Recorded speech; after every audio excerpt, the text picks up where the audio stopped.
So the reason that I've been on mute is that the dog walker is about to arrive, as you hear. And I'm sorry about that.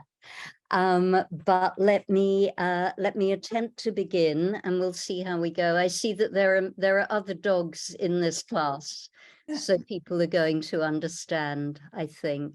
Let me say thank you to Ben for getting us started. I appreciate very much.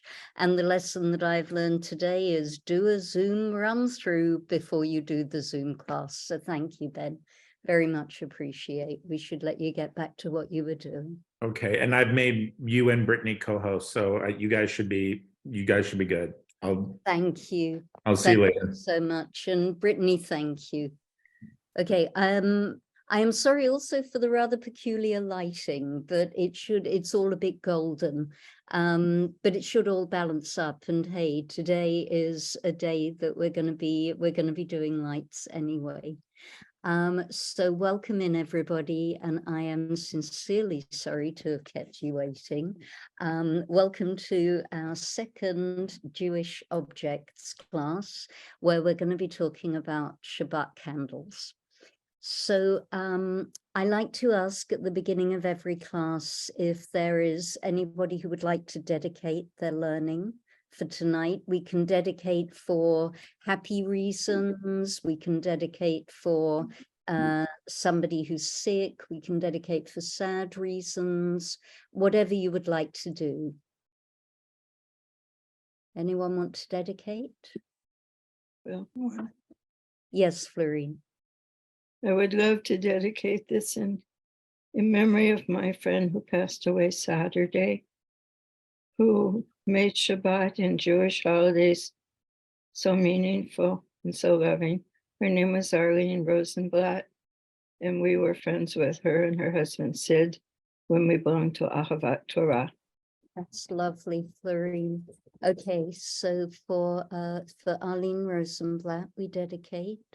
Any other dedications? Oh, hi. Yes, Kathy. So I'd like to dedicate this to my grandmother, who's her yard site is today, and she lived till she was 105. It's pretty remarkable. So Moto Kobayashi was her name. So thank you. Looked up Moto Kobayashi. Are there other dedications? Other dedications? All right. I would. Yes.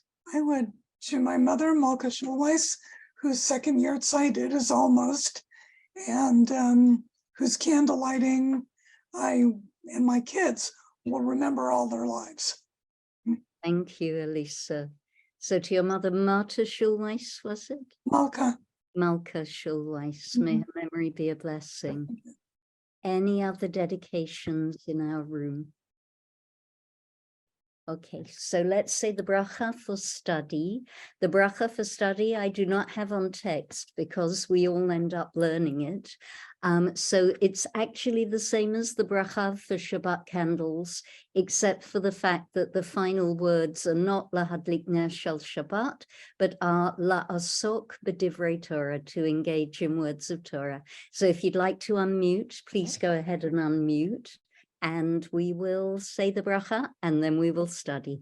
Baruch atah Adonai Eloheinu melech haolam asher tzivanu la'asok b'divrei Torah. Lovely, thank you. And please do go ahead and mute yourselves back down.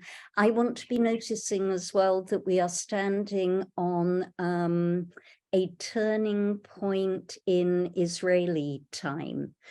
Today, we are just finishing Yom HaZikaron, Israeli Memorial Day, and Yom HaAtzmaut, Israeli Independence Day, is about to begin. So even though that is not our cycle of time, and even though it is not the tradition to light candles at the beginning of Yom HaAtzmaut, I feel like somehow there is a resonance and a relationship there. So let's hold that in our hearts as well. I'm trying to stop my right eye looking like I've got an eye patch on, but I am being unsuccessful. So I think we are just going to have to live with it and hope that the light adjusts. Very apt, actually, given that we're talking about light. So I wondered if anybody has brought Shabbat candlesticks along to this learning tonight. If you have, then what I would like is to interweave people's stories of their Shabbat candlesticks with the text. So is there anybody who would like to share their candlesticks with us to begin? Judith, it was Judith who I first saw waving. I know there are others of you as well. So wave big for me, please. And Judith? Which one? Oh, Judith Spungen. Do Judith. Okay. Judith Spungen or Spungen? I was just waving. It's Judy Spungen, but it's okay. We My hear you. name's never pronounced correctly. I'm So trying. I have I have lots of candlesticks, but I've got two special sets. And I don't know, you can see because the blur, but maybe. Those my great grandparents brought from Latvia on the boat with them. And then this set is special because my grandmother got them as a gift when she retired from working for the US Park Service in Philadelphia. They're actually replicas of candlesticks that were found in one of the historic buildings there. And my grandmother worked as a secretary. She wasn't an educated person, but she totally threw herself into the reconstruction projects of the US Park Service. And I'm so proud to have inherited her retirement candlesticks. Lovely. Thank you. Somebody else inherited her Shabbos candlesticks, but Well, we have to share, right? We have to share. Behind me, by the way, I don't know if you can see, but there's some very grand ones. Those belonged to Joe's mum, Joe's grandma, actually, and they also came over on the boat with the family. And then there's a set of candlesticks for Joe, a set of candlesticks for me. So just bringing all of these different lights into the room as we begin to study. And we will stop between texts. Please remind me that I said this. We will stop between texts for the sharing of other stories of candlesticks. Okay, so let's learn. And my first question as I get ready to screen share is, where do you find the commandment to light candles on Shabbat in the Torah? Where do you find the commandment to light candles on Shabbat in the Torah? Anyone want to offer? I'm gonna guess that there isn't in the Torah. That the Lovely. rabbi made it up. Very good. Very good. Somebody took the bait and went for the punchline. Was that you, Rena? Yeah. That was Surah, but It was Surah. good job. Well done, Surah. But I saw you nodding as well. You're absolutely correct. So this is already an interesting thing. Nowhere in the Torah does it say you shall light Shabbat candlesticks. Hold on, let me just adjust the window so it's a little bit better. There we are. Nowhere in the Torah does it say you shall light Shabbat candles. So if it doesn't say it in the Torah, why do we say Asher Kitshanu b'mitzvotav? Why do we use the formula that the lighting of Shabbat candles is a mitzvah? And as Surah suggested, the reason is that the rabbis take it upon themselves to create mitzvot. They're very, very careful about how many mitzvot they create. They only create 7. Of course it's 7, isn't it? They only create 7. And of the 7 rabbinic mitzvot, one of them is lighting Shabbat candles. The others, Somebody is unmuted. Please, can I ask you to mute? Thank you.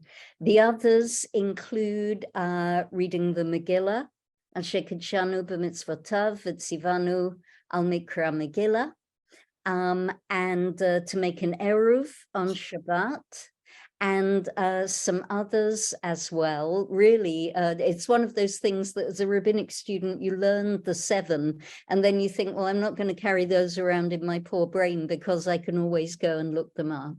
But Shabbat candles is the rabbinic mitzvah that everybody remembers. So there are things about Shabbat in the Torah, don't get me wrong. Shabbat is number 4 of the 10 declarations that are made from Mount Sinai. And Shabbat, there are other rules about Shabbat as well, that you stay home on Shabbat, that you don't light a fire on Shabbat, that you don't gather your manna on Shabbat. But the actual bringing in of Shabbat with light, that thing that is kind of inscribed on our souls with that circular motion that is made over the Shabbat candles, that did not come along until the rabbis. And I want to stress again that rabbis like myself have an annoying habit of saying the rabbis. Let me just explain who specifically I'm talking about. When I and when other rabbinic teachers say the rabbis, what we normally mean is not our colleagues, although we value our contemporary colleagues, though we value and honor them. What we're talking about are the rabbis in the generations immediately before, during, and after the destruction of the Second Temple in Jerusalem. And we call them the rabbis because really they are the ones who were responsible for inventing the Judaism that we practice today. Our Judaism is not biblical in a literal way. Our Judaism is based on the way that the rabbis, there I go again, the rabbis understood, and the right word for this is reified, the commandments of the Torah. They considered the Torah to be sacred text and the books of the prophets and the books in the writings to be of slightly less sacredness, but still reliable as places to ground law and practice. And they looked to the Torah and interpreted it into the system of mitzvot that we do today. Because often in the Torah, it will command something. It commands a great many things in the Torah. Traditionally, 613 things are commanded in the Torah, but the Torah doesn't really tell us how. And that was the job of the rabbis. And we saw that in last week's class when we were talking about the mezuzah, a very similar kind of thing. Write these words on the doorposts of your house and on your gates. Yes, but how exactly are we going to do that? How are we going to turn that into a mitzvah that we can practice and cherish and observe? So the rabbis thingify Torah, they reify Torah, and they also create Torah, as we've seen. They grandfather or grandparent back mitzvot that, don't tell them, aren't actually in the Torah as such, but they might as well be by the time the rabbis have created them. And so we get our Shabbat candles. So originally you will see not candles and not necessarily more than one. Is there somebody who I could ask to read this little bit from the Mishnah? The Mishnah is the first iteration of the Rabbinic Law Code, codified around about the year 200, but with law that existed long before that. Would somebody please do us the honor of reading us this text, which is, it makes its way into Siddurim, this text, B'mei Madlikin. We do not have to read it in Hebrew. English will suffice. I'll read it. I got it. Thank you. With what may we light and with what may we not light? We may not use for wicks cedar moss, uncombed flax, silkworm cocoons, the inner bark of willows, desert weed or water weed. We may not use for oil pitch, wax, castor oil, used or burnt oil, fat from sheep's tail, or forbidden fat. So thank you, Liddy. And so we notice when the rabbis throw themselves into creating a mitzvah, they throw themselves into it really, really thoroughly and with a lot of detail. These are the rules about lighting the Shabbat lamp. At this point, it's singular. It's the ner of Shabbat. The ner, which in modern Hebrew is the word for candle, but back in the day was a more general word for a light or a lamp, and there was only one of them. That's preserved in the way we bless the candles. Lehadlik ner shel Shabbat, and not lehadlik nerot shel Shabbat. It's singular and not plural, and that's because of iterations like this. Okay. One great thing to do with a text from the rabbis is to look for patterns. There are two collections in this text, and by the way, they're negatived, both of them. These are the things that we must not use for the Shabbat light. These are the things that are not fit for creating a light for Shabbat. There are things that we can't use for wicks, and there are things that we can't use for oil or fuel for the lamp. Okay, so why are these things a set? If I may Sesame Street it, why are these things like the others? What is it about these things that makes them unfit for lighting the Shabbat lamp? What can we guess? And always with a rabbinical text, it's worth guessing. There's some very arcane things here.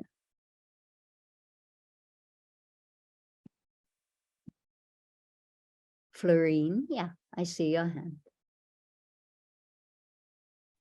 I can only speak from one of my Kabbalah classes, and that the two things, that it's singular because it deals with light. It doesn't necessarily have a number, because light has no number. And two, there's the pathway between the two to bring in the light when you are doing the prayer itself. And so that's the space, is the pathway from the divine's light. That's one interpretation. Okay. Thank you. So we will be getting to ideas like that further down the session, Florine. Be patient with me. I'm on my way there. I'm on my way there. But I want to be a nudnik about this text for a little bit. Why are these things not okay for lighting a Shabbat lamp?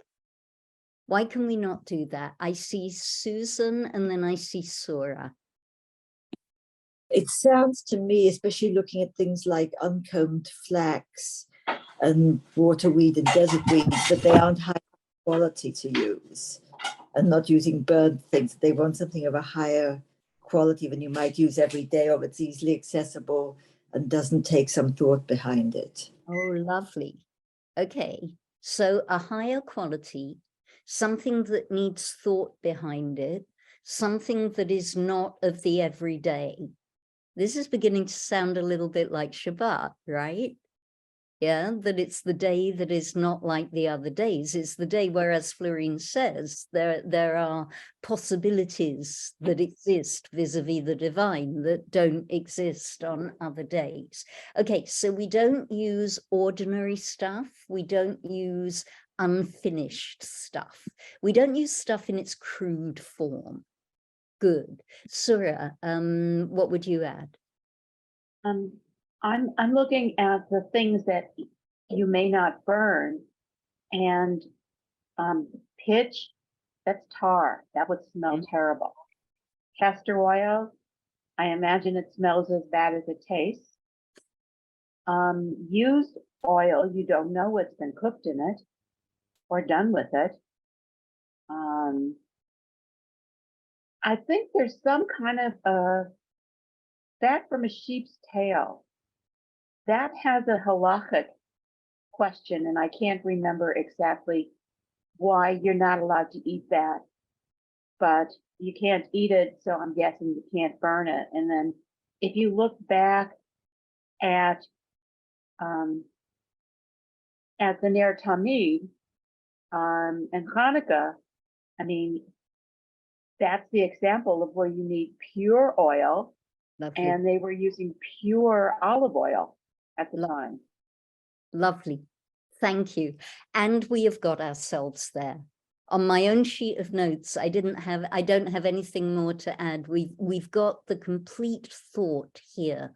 Notice the assumption here that you must light a lamp for Shabbat. You just must. The lamp and the idea of Shabbat being connected with light is a given. And at this point, as Florine said, it's a single light, yeah? And it's a single light that has to be of quality. And it's a single light that must not be of the everyday. And Sura, I think you're absolutely right. And I've always thought so with this Mishnah. It's light that needs to smell good. Yeah, our sense of smell is actually the most refined of our senses. Yeah, and it's also regarded as being the quickest pathway to the brain. Yeah, so it's very important that the light should not only look good and burn clear. Yeah, a lot of these forbidden wicks and forbidden fuels are going to sputter or be impure or potentially disturb the light. So it's got to be a pure light. It's got to burn clear. It's got to look good.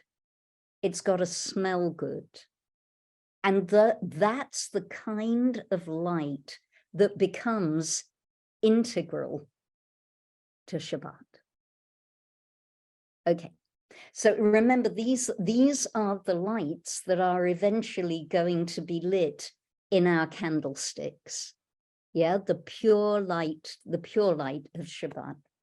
Okay, so let me put, Kathy, yeah, a question? Yeah, so two questions. No, I mean, I think this is all really great. And I love that about the smell, because every time I smell, well, I don't know, every time, a lot of times when I smell something really, really good, I think of that, because it's like smell is really important to God too. You know, it's this the pleasing odors to God. You know, God finds these pleasing odors. So I think that I always, but the other thing is that I wanted to ask a question about the wax. Yeah. I don't know. I mean, you know, are we not supposed to use wax, or is it something different that they're talking about than the wax you use? So I looked it up really carefully, Kathy, because it does say wax. It does. And that was the alarm bell that went off in my head as well. But I think we can be pretty certain that wax then was not quite the same as wax now. Wax was more likely to be something more like tallow. Yeah. And even though the word that is used in the Mishnah is the word that is used in modern Hebrew for wax, we're not talking about wax of quality back in the Mishnah. And remember also, you know, customs evolve. What might not be permissible initially can become permissible. It depends how we legislate it. Okay. So I see one more question from Sura. Let's take one more, and then I would like another story about candlesticks, please. I would think that the issue with wax would be that wax doesn't actually burn, it just melts. It's the thing that you use to hold the wick. And it has it melts at a much lower temperature than the other things that you might burn, like oil. even though olive oil has a fairly low smoking point, and there's other oils that have higher smoking points. Thank But you. I don't see where wax itself would be a practical Thank to you. use as oil anyway. Thank you. Oops. Sorry, sir, you went mute. The other thing with wax is that it might be, I don't know where we get wax from now, although it could be from animal tallow, but it's also, bees have always made wax because in their hives, after you collect the honey, you have all the wax. That's right. That's right. Although I've been told that certainly the honey that is mentioned in Torah is not bee honey, it's date honey. It's what you can buy it in Israel. It's called silan. It is incredibly good on top of Greek yogurt and fruit salad. I'm just saying. Yeah. Buy it here Yeah. in all the Israeli/Persian markets right. too. That's right. Thank you. Rena, is it a quick question or a long question? It's just to finish this thought. So wax in until 1830 was made out of beef fat, right? So it was the drippings of a cow. I just looked up when paraffin wax, which is our white Shabbos candles, was first invented. It was invented in 1830. So considerably later. And as someone posted in the chat, I didn't see who, it was originally a petroleum product, although now there are other sources. So I think the fact that it came from beef fat fits into that overall. Smelly, you don't know how long it's going to last, right? The rabbis really liked things that were very precise, that they could quantify, right? No. So that's why wax is in there. That's great. Thank you. And thank you for clarifying. Thank you for clarifying. Okay, so I'm still getting a little bit of sound interference. Don't know. It could be from here.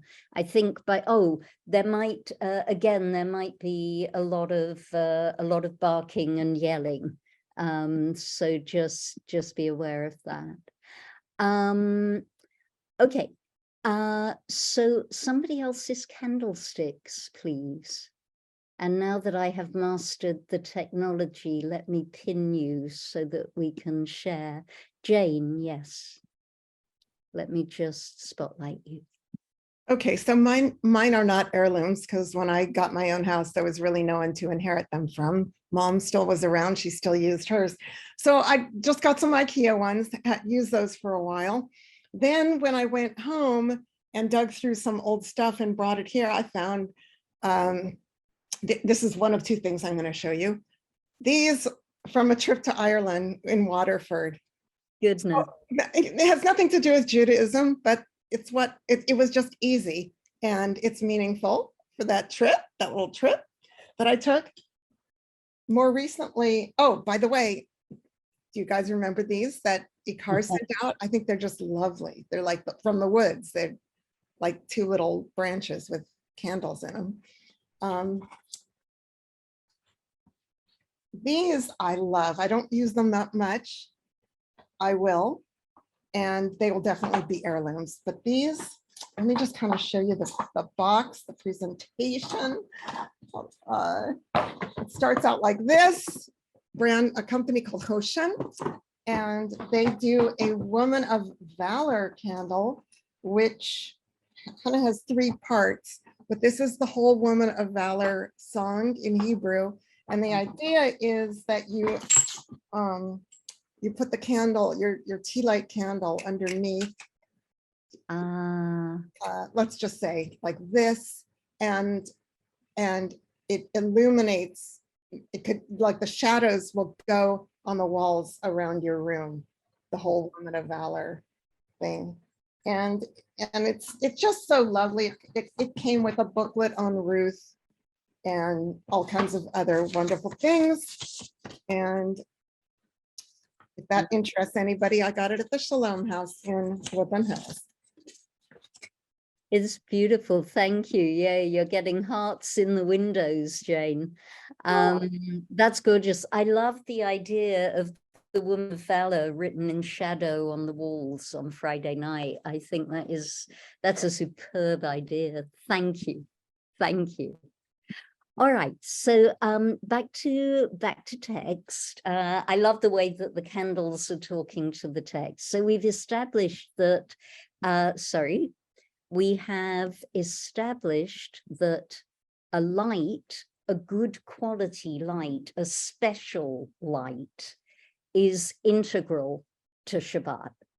So the next question that I want to talk about is just how integral is it? There are a lot of things that we do on Shabbat, right? There goes Sophie. Yep, there may be some barking. There are a lot of things that we do on Shabbat. We make Kiddush, we have challah. Challah is integral to Shabbat. Eating and the meal is integral to Shabbat. There's a great deal that is integral to Shabbat. So where do lights come in that order of importance? So let me move us to the second text. And I had fun, by the way. You'll see I went all over the internet for different Shabbat candles to illustrate this. Would somebody be willing to read?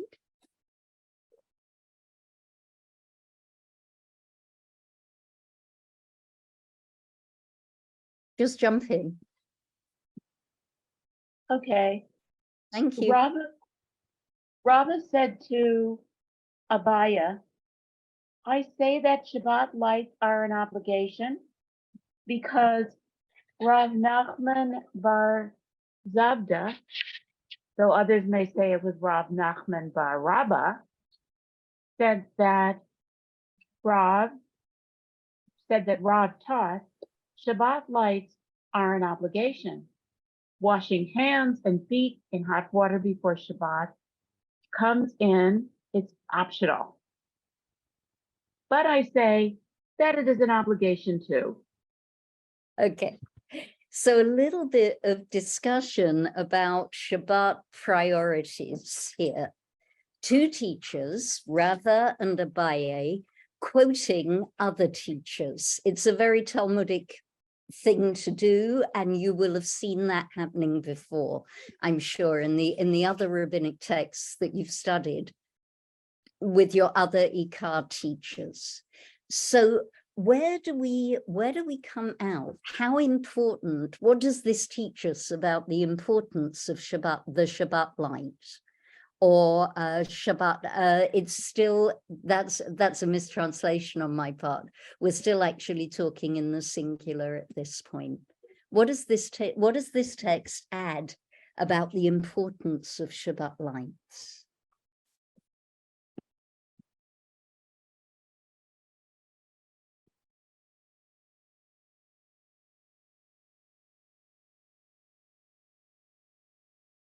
How important are they? It's an obligation. Okay, it's an obligation. Hadlakat ner b'Shabbat chova. Yeah, it's a duty. It's a commandment. There are commandments that can be held in less important ways, but this one is not negotiable.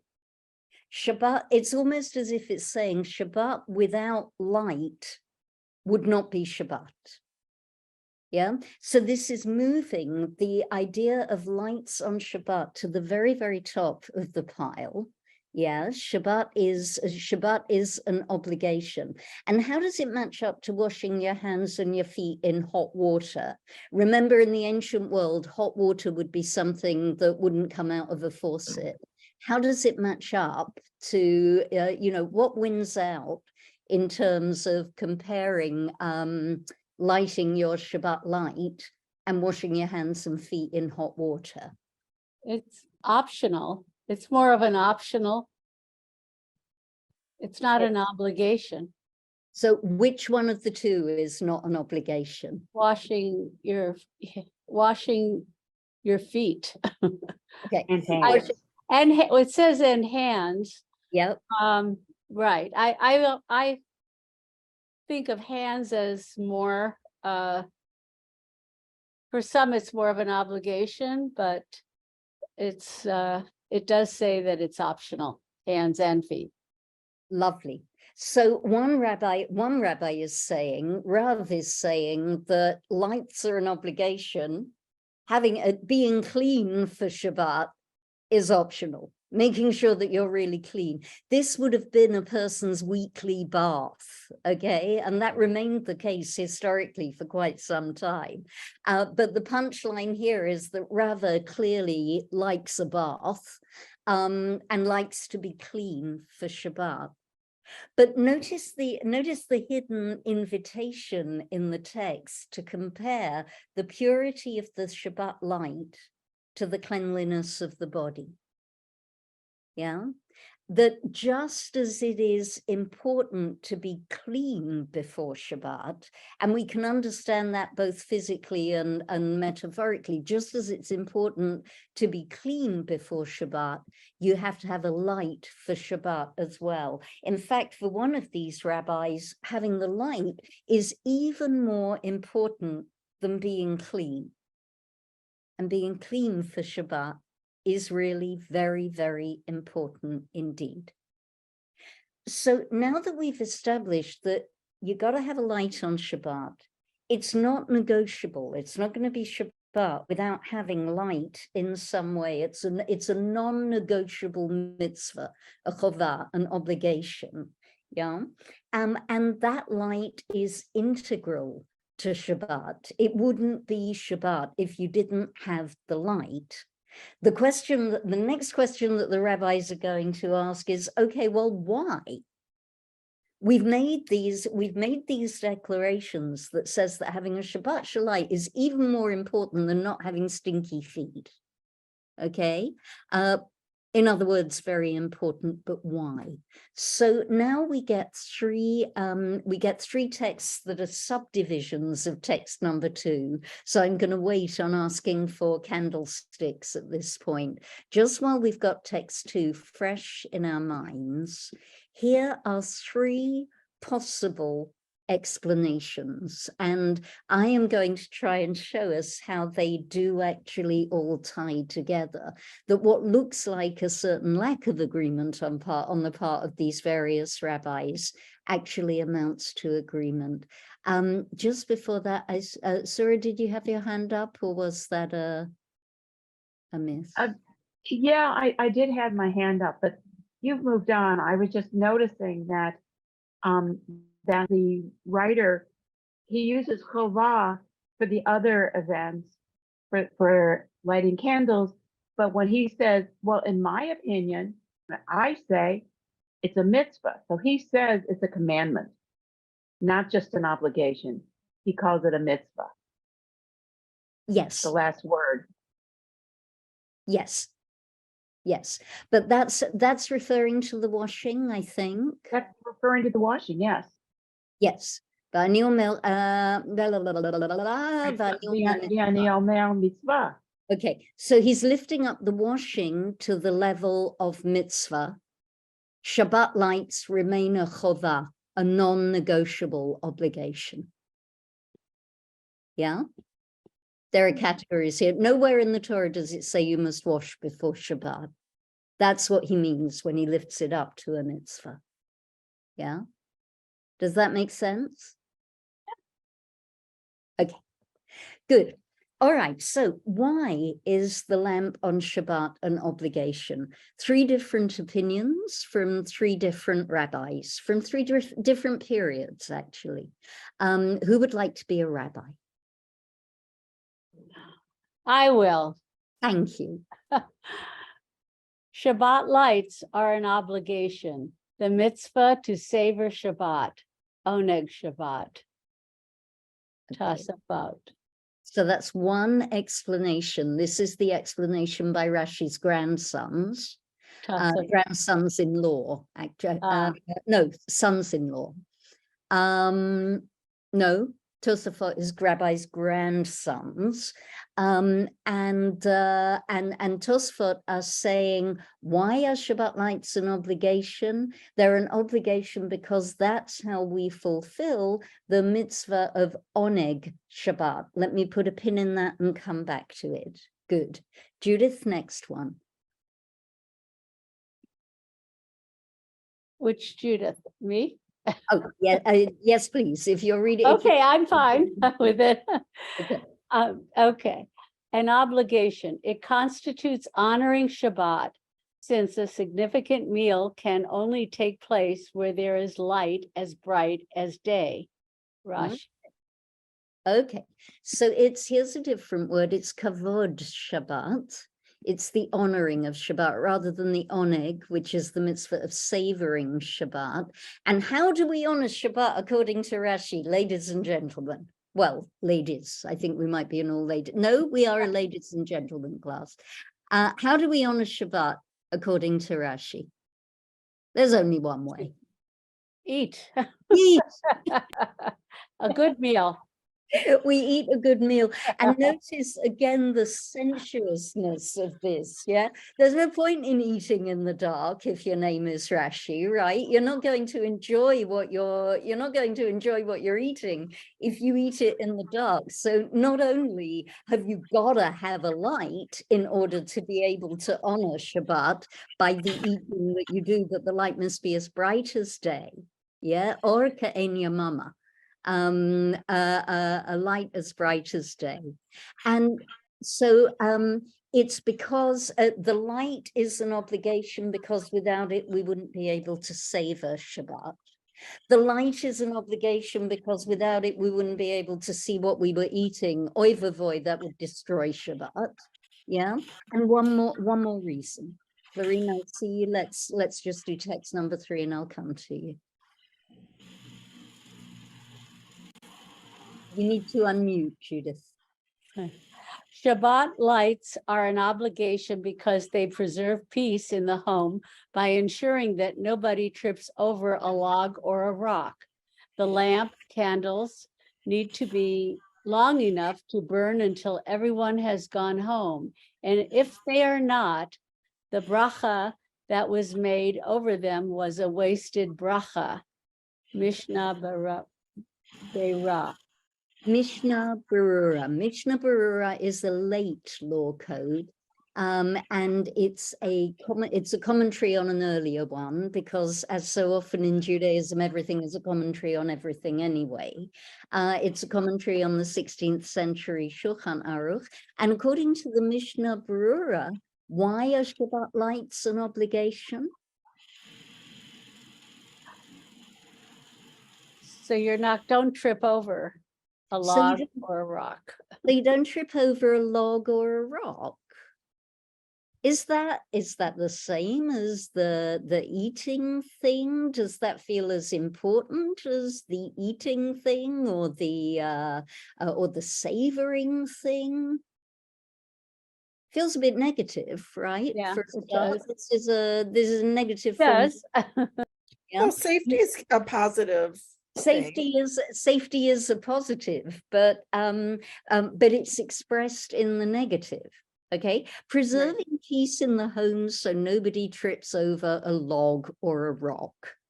Okay, like there's going to be a log or a rock in the dining room.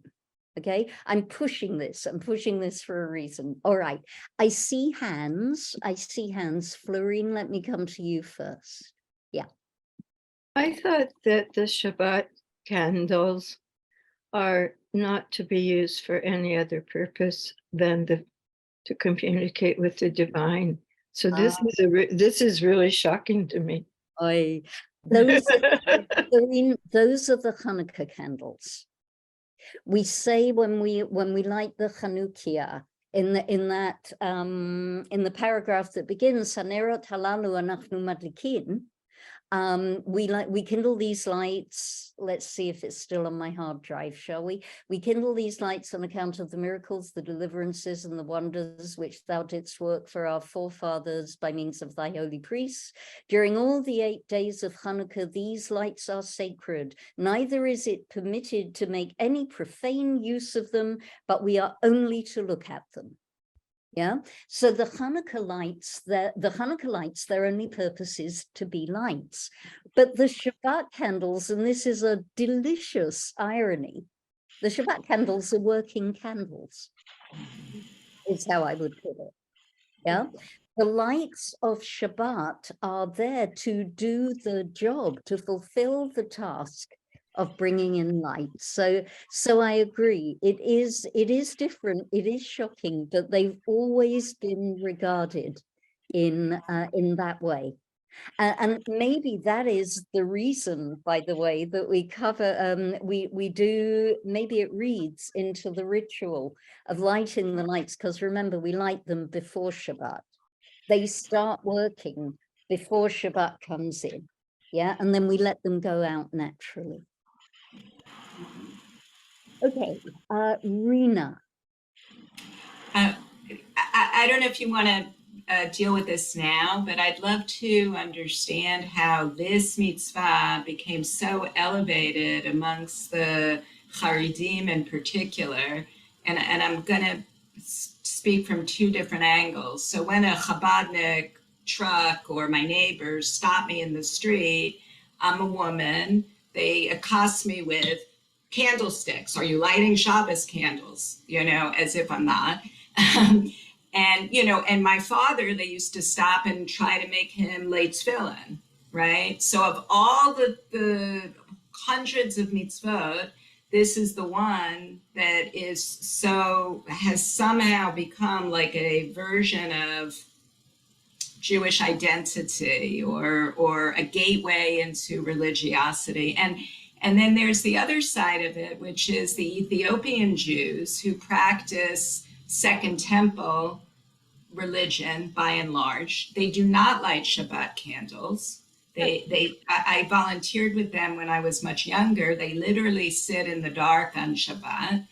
And this is part of the theocratic tension that's going on right now in Israel. You know, well, that version of Judaism isn't our version, and we run the show.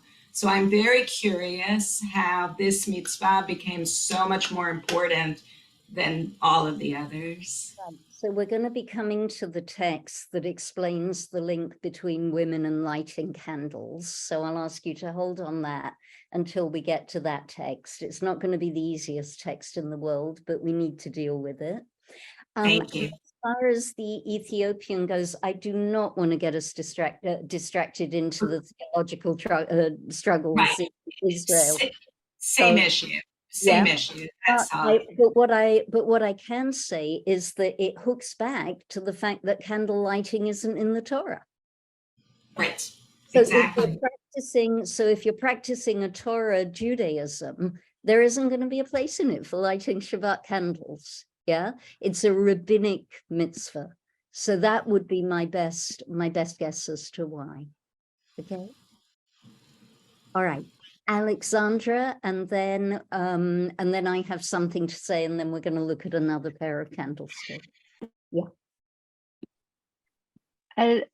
This last text to me seems that the rabbi is saying you should be taking the light home, like you should be carrying the light. And I'm wondering if this is in somehow like related to the Eruv or but as you mentioned, like the log and the rock are not going to be in the living room. If you've cleaned for Shabbat, probably, but it also says like you have to keep it lit till you get home. And if it's not there, it's like wasted. So it just seems really practical. Like it seems like they're saying carry it, which seems contrary to Shabbat.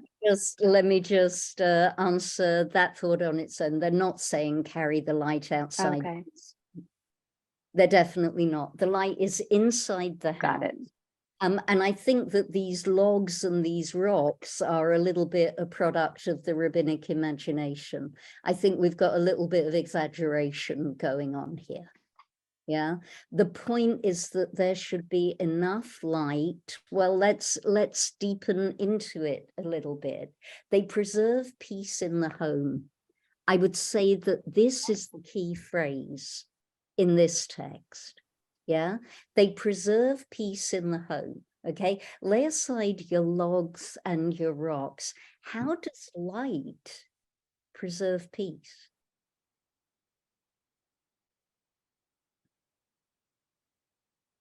Let me offer that it means that we see each other. Light preserves peace in the home because we can see each other's faces. The lights need to be long enough to burn until everyone has gone home.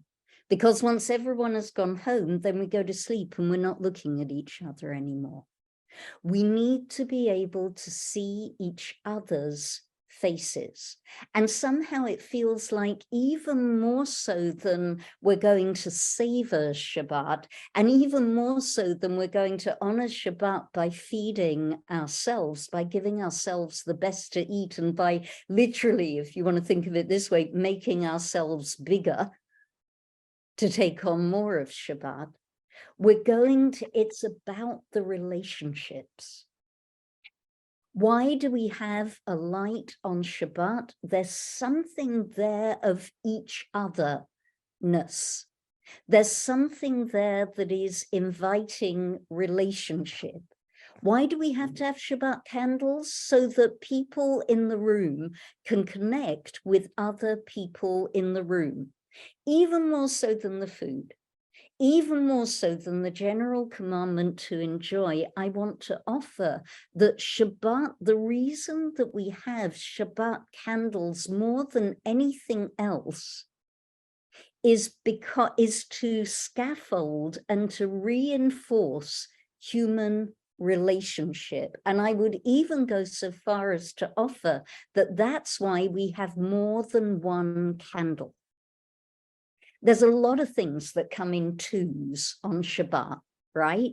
We have 2 candles, we have the 2 chalot to remember the double portion of the manna that fell before Shabbat. But if you want to say that each, that Jewish time also goes by numbers, yeah, that the number of Shavuot is 7, that the number of Pesach is 4, then no question, the number of Shabbat is 2. It's a dialogue. Shabbat is a relation of one thing to another, and that is reinforced by the fact that the original Shabbat lamp somehow splits itself into 2 or more candles, but always 2. Mm-hmm. The candlesticks that we're going to see on this call come in pairs. Let me invite another candlestick share while I just have a quick check of the chat line. Who would like to share their candlesticks? Who's got candlesticks to share? Judith Freeman, I am seeing your hand. Yeah. These are, yeah, I am. These are not family heirlooms either, but I did buy them in Israel just on the street, and I was taken with the shape, and I just love them. And I use them a lot. I have others, but these are special to me. Thank you. Thank you. It is, notice how meaningful our Shabbat candlesticks are to us. Yeah. Notice the mythology that kind of builds, the personal mythology that builds around Shabbat candles. Rena is asking me in the chat, do 2 candles come from the Mishkan? And the answer is no. The Mishkan has 7. The menorah in the Mishkan is a 7-branched candlestick. But this reflecting does happen in the Mishkan, because without getting too much into it, the Mishkan was lined with gold. So it was like a hall of mirrors in there. Everything reflected everything else. So in fact, I would say it's not, and that was the light was in dialogue with the light in the Mishkan. Yeah. So the Mishkan is altogether a more complex space when it comes to light. Yeah. Okay. So I'm still getting a little bit of sound spill. So let me invite people to mute just once again. I want to move us on to another text.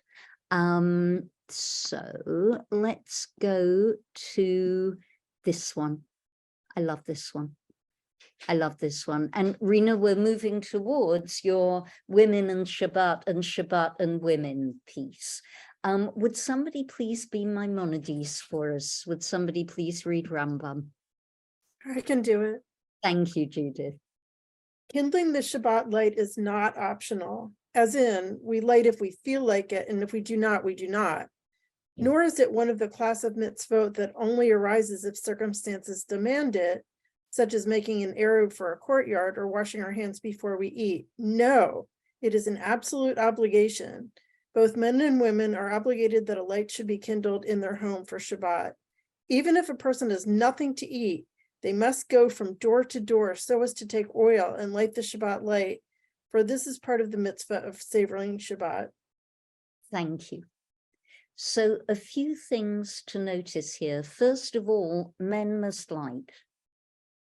And I think that I think that's not the way that we think about it. I remember how surprised I was when I saw my rabbinical school Chavruta saying the bracha over his, and he's a big man, yeah? So saying the bracha over his mother's candlesticks. It was very moving to me somehow. I had never seen a man bless Shabbat candles before, but both men and women are obligated in the mitzvah of lighting the Shabbat lamp. For Maimonides, once again, it's a singular. Yeah, it's also, he's reinforcing that it's a priority mitzvah. It's not a mitzvah that you do if circumstances demand it. You know, if you've got a courtyard, you have to make an eruv. If you don't have a courtyard, then you don't. If you've got food to eat, you need to wash your hands first. If you don't have food to eat, then you don't have to, then if you're not making a meal, a rabbinic meal, you don't have to wash your hands. Yeah, if you're just eating a, I don't know, a lollipop or something. Yeah.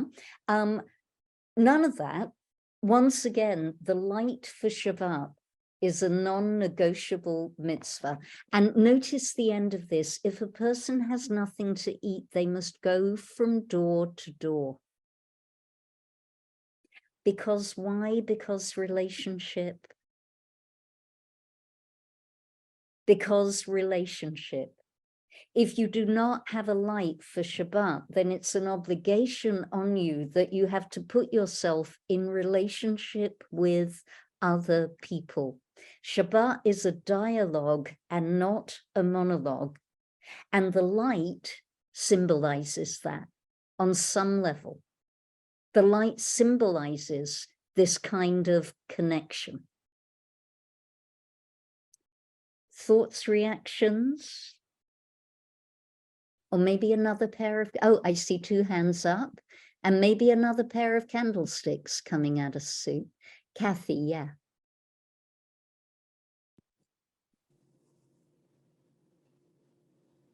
Kathy, you need to. Yeah, I'm sorry. I actually had my hand up from before. I'm trying to think. Well, I'll go ahead and ask. I think it's still relevant. Is it, you know, all of these reasons for the Shabbat the light? It made me kind of think about blindness. I mean, partly because of that business about tripping over the rock or the log. That isn't that what you were not to put a stumbling block before the blind. Isn't that a big one? But also, you know, I assume that even if you're blind, you're obligated to light the candles, so that even if you can't see the light, that there's something about having the light. And maybe it has to do with, the relationship. But I just thought that anyway, I'd never quite thought about that. What does the light mean to a blind person? It's a really interesting question, Kathy.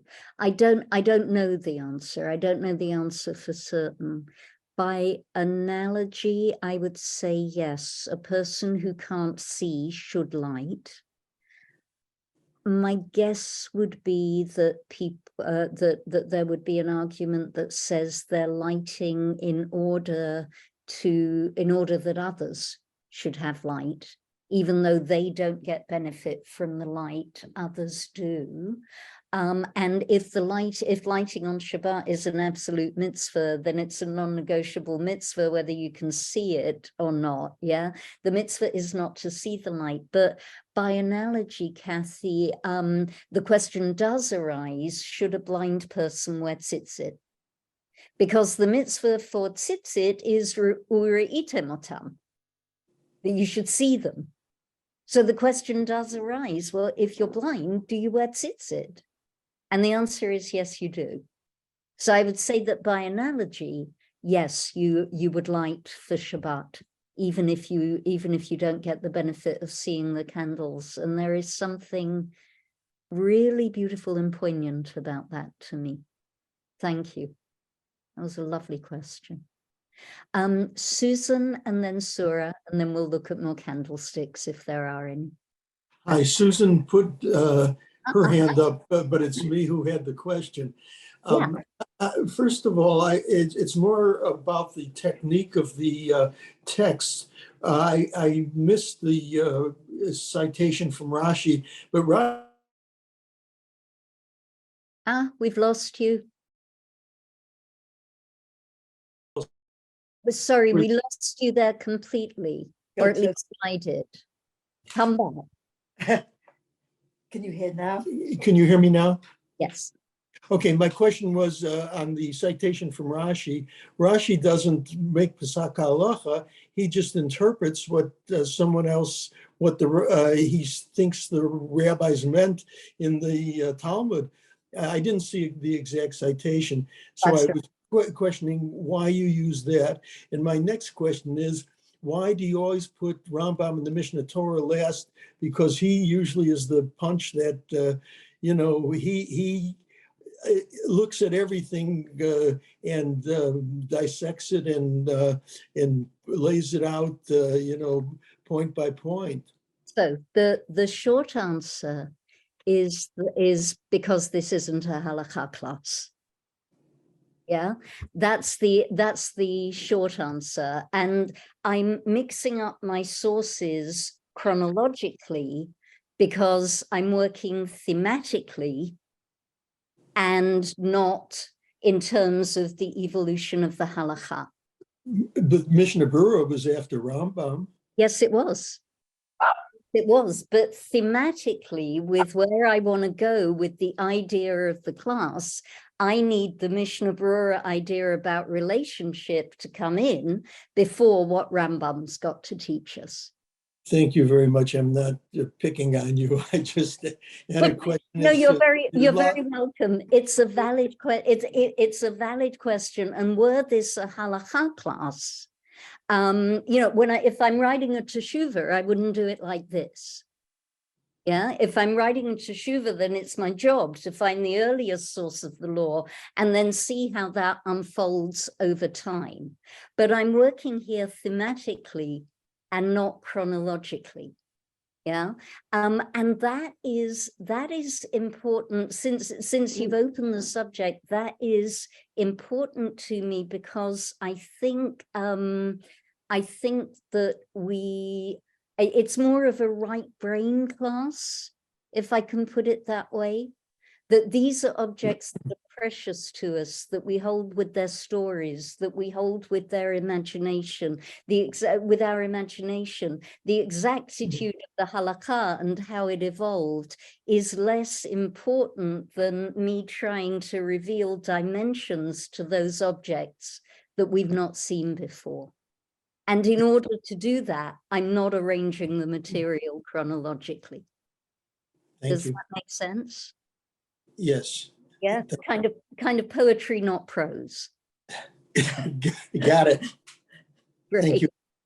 Thank you, and thank you for clarifying. It's a good question. Okay, is there another pair of candlesticks in the room? I think Dana wanted to share. Okay, yep. Susan, I see Susan's hand up. That's because Susan has candlesticks. Let me pin you, Susan, and ask you to unmute. All right. Rabbi, also Dana had put a request I see it in the chat, one at a time. Okay, so I have a couple of candlesticks. The Chabad custom is to light 2 candles plus 1 for each child once you're a married woman. If you're a single woman, you're only supposed to light 1 candle, and they recommend the girls start at 3. When we were in Krakow, I saw this, which is a 3 candlestick candle. So of course I had to get it because I have 1 child and I'm a married woman. And it was a meaningful trip because we went to Auschwitz. I also met my father's first cousin who the family had sort of disowned, and it was the only time I had ever met her, and she was still living in Poland. So I have this one, which is a 3-person one, and this is sort of summer candlestick, and when I don't want to have long candles. Then when we were in Denmark, and I brought only one of the 3 to the table, I found these, which are George Jensen with their stainless steel. This is the baby size, and it has a middle size and a big size, and you can sort of move them around to arrange them. So this is also a 3 candlestick set, which is just felt it should be mine because it had the 3 in it. So those are 2, they're both modern candlesticks. Beautiful. Thank you. Thank you. And we will come to lighting more than 1 candle. There's a text coming up on that, coming down the turnpike. Thank you. They're beautiful. They're beautiful. And Dana, you're up next. But first we need to do another text. So, okay. Difficult text that we need to look at. I will read this one because the tradition is that if there is something challenging to be read, it's up to the rabbi to read it. So here we go. Women die in childbirth for 3 transgressions: for failing to be careful about ritual purity, about challah, and about kindling the Shabbat light. Very difficult piece of halakha, and it's early. It's early. This is around the year 200, and this statement is just kind of plopped out. And I believe that it is up to us as modern women to engage even with the parts of the tradition that might be hard for us. It's easy, I think, from where we're standing to say, oh, poo-poo, that was a bunch of men talking about stuff, we can ignore it, what did they know? But I like to try to say, I like to be able to hold both ends of the rope. So I will say, on the one hand, this is a Mishnah that is clearly a product of patriarchy. And I will put it as high as that. This is a Mishnah that is clearly a product of a system where men are making rules for women. Judaism started that way, just like every other legal system that we know about started that way. It did. But I also believe that we are allowed, indeed, I probably believe that we are required to go back and reinterpret our texts. And as difficult a text as this is, I want to claim it back again for what it says about Shabbat candles. And the way that I would attempt to reclaim this text is to say that it makes a very clear and very graphic connection between women's bodies, the challah that we eat on Friday nights, and the light of the Shabbat candles. Rina, wherever you are, this is probably one of the texts that supports the idea that lighting candles is a woman's mitzvah. You know, I guess it does. Certainly by custom and by tradition, if there is a home and there is a woman in the home, then it falls to the woman to light the candles. I hope I've shown, though, by the way, that the mitzvah is also incumbent on men, and that's a little more blurry than we might have thought. But notice here what is going on, that women plus candles plus challah equals Shabbat, is what I would like to claim from this text. A woman plus candles plus challah makes Shabbat happen. And I think this also invites us at a very early and very deep level to read now a woman's body into that matrix of Shabbat being about relationship. That we could almost nudge it as far as the Shabbat candles on some level are talking not only about the joy of Shabbat, but specifically the joy of Shabbat as it's carried, as it's embodied by a woman. And that to me is precious, and that to me is salvageable from this text. And I also find it very, very interesting that if Shabbat has got a body, it's a woman's body and not a man's. Other comments on this text before we move on? Okay. Hi, I'm Aura. I'll say something. So there is a reading of this text that actually separates those two pieces, the dying in childbirth and then the other pieces, which is to say, there are many other things that women can do, but these are the only ones for which they might have some kind of punishment. So in a way, there's a reading that also really is empowering women to not be quite so rule bound, potentially. So that is out there, not to focus on that too much. I want to say I actually personally really love the meaning that you brought into this, because in each of these elements, the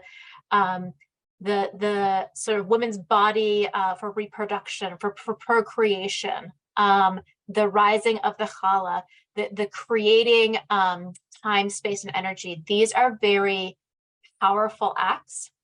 And these are acts that require intention, for which you do preparation, specific preparatory acts, and which have this sort of like yeasted abundance to them. And I find this incredibly moving and powerful. And it's like anti-patriarchy, right? Which is, and this is so much about like women's ability to create, right? That is really unique to women. And I think that in a world that is patriarchal beyond all belief, and any woman who's gone through menopause recognizes that the world doesn't cycle while women do, right? But this is enshrining cycles. It's enshrining differences between creation and non-creation, between internal and external. And I actually really love this particular one, even though there's so many readings that are very problematic. Thank you so much. Thank you so much. And yet the idea of the swelling, I'd not seen that before. The idea of the swelling and the growing and the increasing, that's really beautiful. Thank you. Thank you. I wonder if Florine can feel a poem coming on. I think I might feel a poem coming on. Let's look at Dana's candlesticks, and then we'll do, there's only two more texts, text 5 and text 6. So Dana, where are you? And where are your candlesticks? Where's she gone? Oh, there we are. Okay. Oh, it's a beauty. Here we go. Let me just spotlight you. All right. Tell us about it, Dana. Well, these are actually the ones that my mom had lit over the years when I've lived here and not been here, but they were my grandmother's and a blessed in memory, my grandmother Eva, which is my mother's mother. And these are the ones we continue to light every Friday night and all the holidays that happen. And there's 5 of them because there's 5 daughters. And my grandmother didn't have 5 daughters, but my mother has 5 daughters. And now how appropriate that we have 5 great grandchildren too. That's beautiful. That's beautiful. Thank you. Yes, so we're coming, I promise we are coming to the text about lighting more than one candle. That looks like it might be Polish to me, Dana. It looks very old. It might be. It was my grandmother's, and my mother doesn't know how she got it either. So she just, obviously when my grandmother passed, and it's something that has survived a hurricane too, because, we had a very bad hurricane in New Orleans and it survived it. It didn't, wasn't damaged. So that's wonderful. Thank you. Thank you so much. You're welcome. Okay. So let me go back to text. All right. And thank you, Aura, for reclaiming yet more of that text for me. Okay, so here we go. This is the one that I wanted to share. We are jumping about in time. This is the Shulchan Aruch. This is the 16th century law code, and we had a text from the Shulchan Aruch last week. The main text is by a Sephardi rabbi, Joseph Caro, and then the commentary text is by an Ashkenazi rabbi, Rabbi Moshe Isserlis, whose synagogue you can still see in Krakow. So will somebody just read this one for us? Don't be shy. I can if you like. Thank you. We should take care that the light be beautiful. There are those who put in 2 wicks, one for Remember Shabbat, Exodus 20, verse 8, and one for Keep Shabbat, Deuteronomy 5:12. Remar, we may light 3 or even 4 lights, and this is our custom. If a woman forgot to kindle lights one time, she should light 3 Shabbat lights each week for the rest of her life, teaches a Maharal. For we may always add a mitzvah for another reason, but we should not then subtract. Shulchan Aruch Orah Hayim 263, verse 1. Thank you. Thank you very much. So two more ideas here that I want to blend in to what we're now understanding about Shabbat lights. So let me recap as far as we've got. It's an absolute obligation. It should be of the very best. It's not negotiable. It's binding on both men and women. It has a special, let's call it a feminine connection of some kind. It seems to be intended to scaffold or hold or enhance or to cultivate relationship in various ways. And here it is again, not 1 wick, 2 wicks, for each version of the 10 Commandments in the Torah, one for Remember Shabbat and one for Keep Shabbat. So notice here that even though there might not have been 2 separate candles at this point, you had your 2 wicks floating together in a dish of oil. You had 2 separate things that were in relationship with each other. And it is very lovely as well that there are these 2 iterations of Shabbat in the Torah. One is Shamor et Yom HaShabbat, and one is Zachor et Yom HaShabbat. Zachor for the Exodus version, Shamor for the Devarim, the Deuteronomy version. Okay, and then this gloss by Isserlis. We may light 3 or even 4 lights, and this is our custom, he says. Think of Dana's candlestick, which is an Ashkenazi candlestick. And maybe it dates back, this idea, 3 or even 4 or more, and this is our custom. Another explanation that I'd not heard until I turned up this text, I always thought that, as Susan said, you light an extra light when you have a child, and you continue to light. Joe, my roommate, lights 4, one for her late husband, and one for each daughter. Yeah, but this is something different. If you forgot to light Shabbat candles one week, so you had 2 candles, but you forgot to light them one week, then the next week you light 3, and then you should carry on lighting 3 forever and ever. I don't know whether the Maharal keeps that one going. If you were particularly forgetful, you could end up in a situation where you were lighting 7 or 9 or 13 lights maybe. But this is a different explanation to the children one. With that, I think there is something very compelling about the idea that you light an extra candle for each child, and look how that is carrying forward the language of relationship. So once again, the number of Shabbat is 2. So we have 2 candles, and then it grows. Yeah, it swells like the challah, if you want to think of it poetically or symbolically that way. It expands and contracts, or it expands and keeps on expanding like a woman's body does over time. Yeah, maybe. And I think that it's this kind of rubric of relationship that takes us back to what Florine was saying at the beginning, which is this idea that somehow these 2 candles symbolize a channel for the divine. Because you see, by the time we get to the flowering in the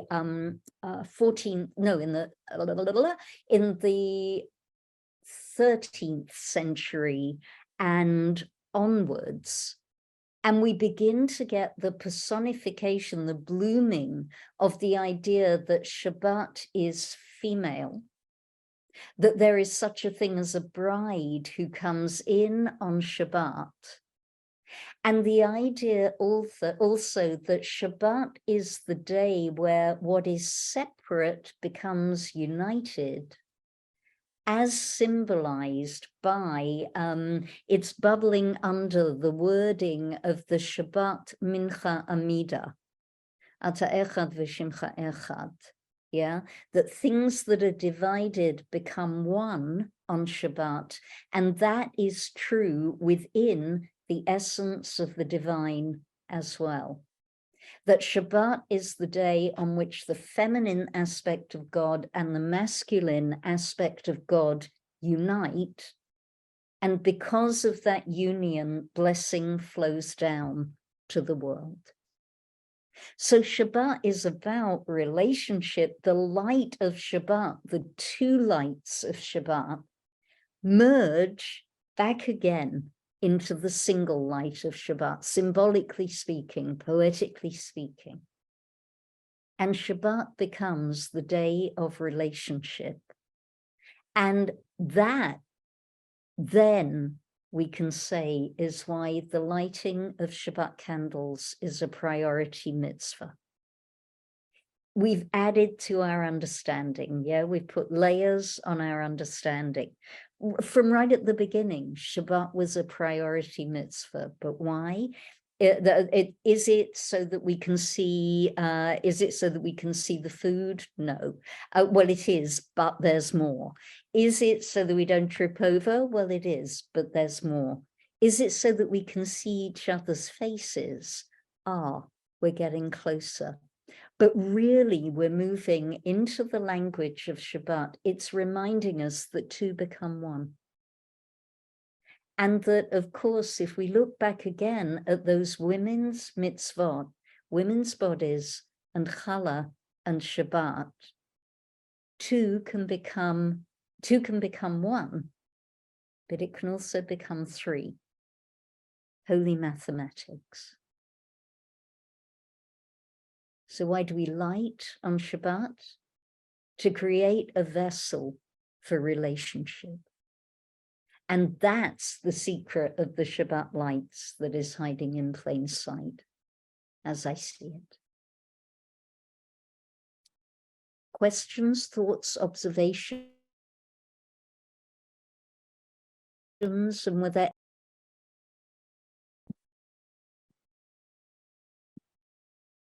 no? Then I would like to finish with a poem. I'm looking for Florine because I know how much she likes to read poetry out loud, but I think we might have lost her.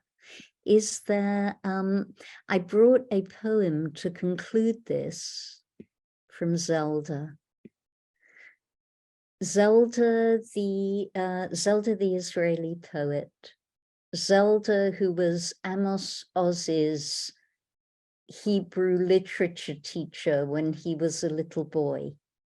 She was Mora Zelda, and she cherished the author that was going to become Amos Oz. There's a famous, her poetry is beautiful. There's a famous poem of hers that begins, "Every person has a name," that is often read on Yizkor. But this is another one of my favorites. So is anybody up for being Zelda for us tonight? Maybe someone who hasn't read. I can do it if you need somebody. Yes, please. I mean, if somebody else doesn't want to, is what I mean. Okay. I have to get closer to my eyes. Light a candle, drink wine. Softly the Sabbath has plucked the sinking sun. Slowly the Sabbath descends, the rose of heaven in her hand. How can the Sabbath plant a huge and shining flower in a blind and narrow heart? How can the Sabbath plant the bud of angels in a heart arraying flesh?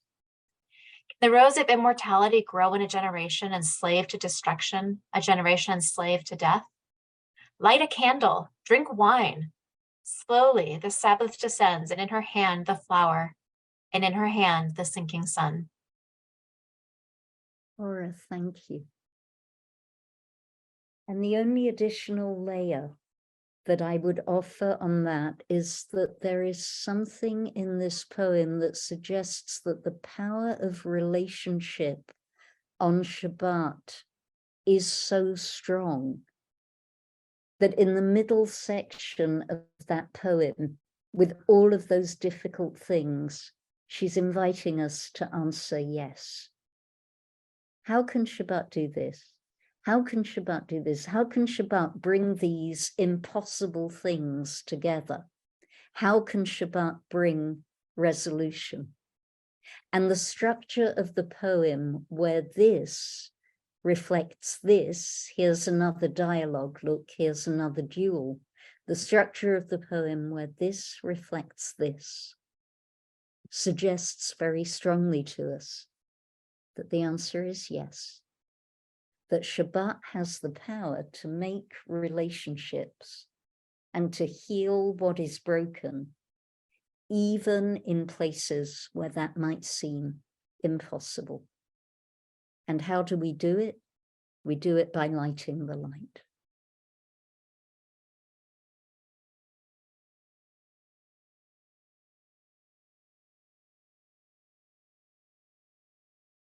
There's one more thing that we need to do before we let each other go for tonight, because we're standing where we're standing in the Jewish years. So, and finally, if you'd like to rise, I'm going to invite us to count the Omer together.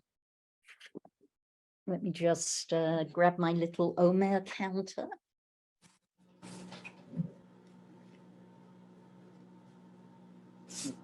Fiddling it the right way. There we are. Can everyone see? Baruch atah Adonai Eloheinu melech haolam, asher kitshanu b'mitzvotav, v'tzivanu al sfirat ha'omer. Hayom Shloshas, it is not Hayom Asrim. 20 Yom, Shem Shnei Shavuot v'shisha Yamim la'omer. I'm going to roll up my Omer counter. There we are. Shnei Shavuot v'shisha Yamim, Elohim Yechonenu v'varechenu, Ya'er panav itanu Selah.